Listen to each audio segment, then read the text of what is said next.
రైతులమే కన్నా నాకు 4 ఎకరాలు వ్యవసాయం ఉంది. దానికి తోడు ఒక 10 ఎకరాలు కౌలు తీసుకొని కూడా చేస్తున్నాను.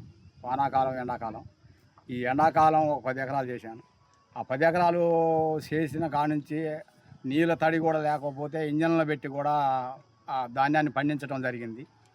దాన్ని పండించిన తర్వాత కొనుగోలు కేంద్రానికి తీసుకొచ్చి నెల రోజులు అవుతుంది.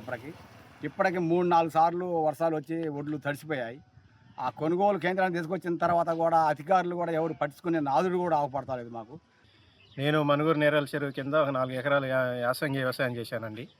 దాన్ని నారు పోసిన కాడ నుంచి కోత కోసేదాకా ఎన్నో బాధల సాధలకు వచ్చుకొని అన్ని ఇబ్బందులకు గురయ్యి అన్ని ఇబ్బందులకు ఎదుర్కొని నేను అప్పు సప్పు చేసి వ్యవసాయం చేస్తే అది అరాకొర పండింది. ఆ పంట చేతికి వచ్చి కోపించే టైంలో యుద్ధాల కారణంగా డీజిల్ కొరత ఏర్పడి కొంచెం కోయటం కూడా కొంచెం లేట్ అయింది. మొత్తం తూరిపోయినాక కోసినాం. కోసుకొని మళ్ళీ కళ్ళం యార్డ్లోకి వచ్చి ఒడ్లు ఆడ ఆరబోసి ఇప్పటికి 4 రోజులు అవుతుంది.